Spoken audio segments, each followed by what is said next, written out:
My wife of 7 years wore a red ribbon on her wrist. When I found out why, it shocked me to my core. I am 35, male, and have a wonderful wife who is 32, female. We have been married for 7 years and have 3 beautiful children that gave me shivers of excitement down my spine when they were born. My wife, Marianne, has suddenly been starting to wear a red ribbon around her wrist ever since our last date night, July 18th, 2023. I wonder sometimes why she wore it. The day I found out why she did was the day I almost hung myself out of confusion. "Honey, you're back from work," she said with a slight grin on her face, whilst tightening the ribbon around her wrist. "Hi, babe. The office was a bit crowded today, so my boss let me come home early." As I replied, a disgusting stench drafted into my nostrils. I immediately gagged, wondered what the hell the smell was, and noticed it came from the direction in which my wife sat. "Babe, what is that smell?" I say, pinching my nose in disgust. "Oh, nothing," she said a few moments later. I looked at the red ribbon and noticed it was a bit stained. So without warning, I just pulled it off. Beneath the ribbon was the most vile thing I have ever witnessed in my entire life. There, underneath the ribbon, was bits of torn flesh, rotting as maggots swarmed her hand. I instantly shrieked and ran out of the room, barfing in the bathroom. I'm currently writing this post as she is banging on the bathroom door, begging me to open it up. What should I do? This is the absolutely disturbing experience I had with my friend. Let's call her Sarah.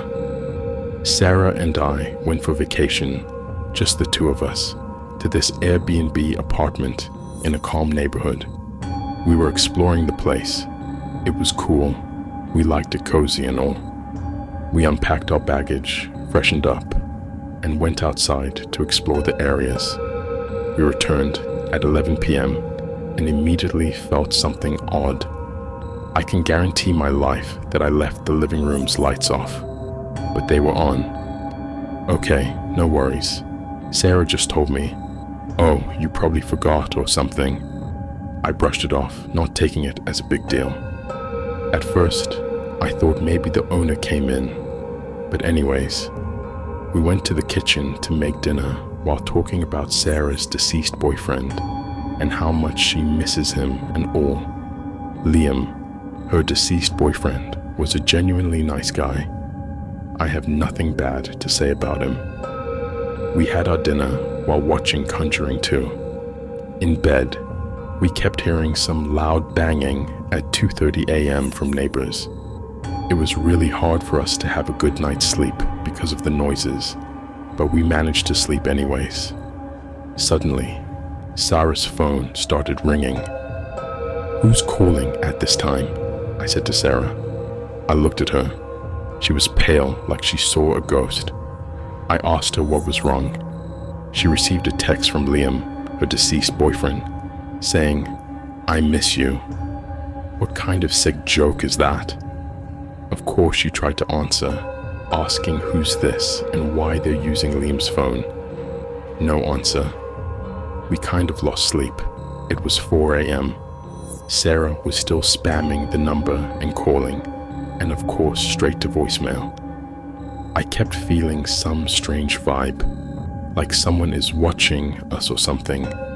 I didn't feel comfortable. Then she received another text. "Help me, it's cold and dark down here." I honestly was shitting my pants. Sarah, on the other hand, was furious that someone was playing with her emotions that way. She kept receiving texts that only they knew about, and some weird, disturbing pictures. She got a phone call from him. She picked it up, and she could only hear some sort of breathing. It was really, really weird. After that night, we kept experiencing some unexplained things. Like every time we go out and come back, we find things misplaced, like lights on, our stuff missing, and Liam's phone is on. All of these things were really disturbing for me. My toenails were painted black. The sheets on the hospital bed were rough against my bare legs, and the blanket the nurse had given me was even rougher. My foot poked out of the blanket, and all I could stare at were my toes. My toenails were painted black. They told me I had been in a car accident. My car had flipped over many times, and it was dumb luck that I was alive. I didn't remember much of the accident, but I could definitely feel all of the bones I had broken. I remember driving and another car speeding towards me, and then nothing. The next thing I knew, I was in a hospital bed with an IV in my arm. My toenails were painted black. It just didn't make sense. I hated the color black, and I didn't even remember painting my toes, let alone the color black. The door to my room suddenly opened. "Are you okay?" I relaxed a bit, knowing that my husband was here. I gave him a small smile and a shrug, happy to be alive. He was staring at me, at my injuries, trying to see if I was lying or not. I had a meeting with a client in the city when I got the call from the hospital. That's why I'm so late. I'm so sorry. Don't worry, I've been having the time of my life here. My husband gave a small, choked laugh and sat down in the chair next to my bed. He was staring at me, scanning the length of my body, utterly shocked that I was alive. Looks like we also have that in common. "Do you remember anything from the accident?" he asked. "Nope, I remember driving and then nothing." I felt disappointed that I didn't have more to offer anyone. "No white light or anything?" I gave a snort. This isn't a movie. I wasn't sitting in a waiting room deciding whether or not to come back to life. He had a small smile on his face. Not every day you get to talk to someone who had a near-death experience. Let's hope I'm the only person you know that almost died. There was a question that was nagging at me that I so badly wanted to ask. What client were you meeting with today? My husband was a third-grade teacher. What kind of a client would he have needed to meet? A frown immediately appeared. The new client interested in our firm. He needed representation for the lawsuit. I told you this last week. Do you not remember? My heart stopped. I didn't know what to say, and I was afraid of being trapped in the hospital for longer than I already was. I gave him a laugh and hoped that was enough to dissuade him.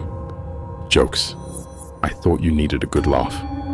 Amnesia and broken bones are a wicked combination. I could tell he didn't believe me, but thankfully, he let it go. I also had another question, and I was scared of his response, but I needed to ask this too. "Oh, also, if you're here, where's Daisy?" Daisy was our daughter, and I was immediately filled with a concern over who was watching her if both my husband and I were sitting here. "She's with your parents, totally safe and missing you. They send their love, by the way." I relaxed a bit. Daisy loved her grandparents, but I was ready to get out of the hospital. My husband could sense my restlessness to get out of the hospital, and he gave another smile. "Come on, let's get out of here. I think I might have a concussion." I'm debating going back to the hospital and asking the doctor who examined me for a refund. We made it home a few minutes ago, and I just feel off. Kind of like looking at yourself in a funhouse mirror.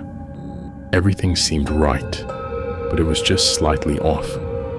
The carpet was too soft, and the walls were the wrong shade of gray, even down to the smell of our living room.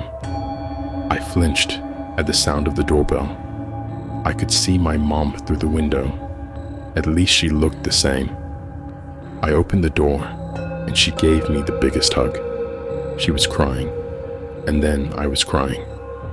It was nice to be alive. I couldn't wait any longer. Is Daisy with you? My mom gave a small laugh and then pointed through the door. She is safe and sound, as promised. There my dad was, walking towards me, holding a small dog, white, small, and fluffy. Cute, but not my daughter. This was getting too strange for me. My dad gave me a hug and held up the dog, waving its little paw. Look who missed you. Say hi, Daisy. I could feel the meal I had at the hospital coming back up. Suddenly, feeling extremely nauseated, I excused myself and sprinted upstairs.